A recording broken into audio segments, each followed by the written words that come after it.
మా మీద దౌర్జన్యం చేశారు, వీళ్ళ మీద దౌర్జన్యం చేశామంట. వీళ్ళు చేసిన ఏదో పనులు బయట పెట్టి దాని గురించి మాట్లాడితే దౌర్జన్యంలా ఉంది.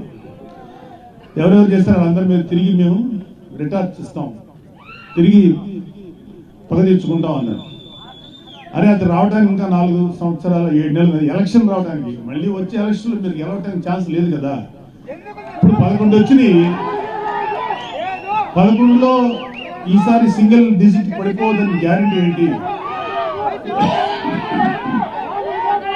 మీరేమన్నా రామరాజ్యం నడిపారా? మీరేమన్నా మానుగోలుగా పరిపాలించారా? వెయిట్. సో మీరు కళ్ళగంట మానండి. జగన్మోహన్ రెడ్డి చాలా సందర్భాల్లో మీతో మనం మాట్లాడిన మాటలు ఉన్నాయి. ఇక త్వరలోనే జమిలీ ఎలక్షన్స్ వచ్చేస్తాయి, మనం అధికారంలోకి వచ్చేస్తారు. ఇంత ఇల్యూజన్ అంటే ఒక రకమైన మానసిక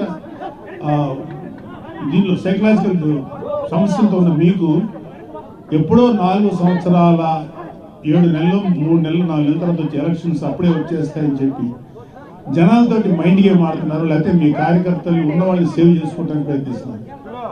అరే మీ పార్టీలో ఎంతమంది ఉంటారో ఇంకా తెలియదు, అందరూ వచ్చేస్తున్నారు, చాలా మంది బయటకు వస్తున్నారు.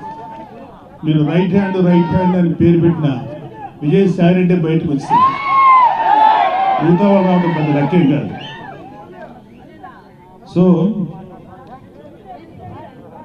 22 లక్షల మంది ప్రజలు 11 మంది ఎమ్మెల్యేలు ఎన్నుకుంటే ఆ 25 లక్షల ప్రజల గొంతుకుని శాసనసభలో వినిపించలేని మీరు వచ్చే ఎలక్షన్లో గెలిచి ప్రజలకు ఏదో చేస్తారని చెప్పి భ్రమలో ఎవరు లేరు, గుర్తుపెట్టుకోండి.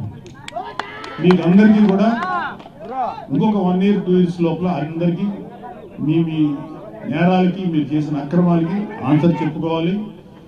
అలాగే కలిగిరి సభలో పెద్దిరెడ్డి రామచంద్రారెడ్డి గారి గురించి, అంటే ఈయన మాఫియా గురించి మోడీ గారు ఏమన్నారంటే, ఈ మైనింగ్ మాఫియా, ఎర్రచందనం మాఫియా వీళ్ళందరినీ తుంగలోకి తొక్కుతానని చెప్పారు. మోడీ గారు ఇంకా ఏం అనలేదు, మాకేం కాదని భయపడ అని మీరేం సంతోషపడకండి. మీ నెత్తి మీద కత్తి ఏలాడుతుంది, మీతో దారం సపోర్ట్తో ఆ దారం ఎప్పుడైనా తెగుద్ది, అది మీ నెత్తి మీద కూర్చుంటుంది, గుర్తుపెట్టుకోండి.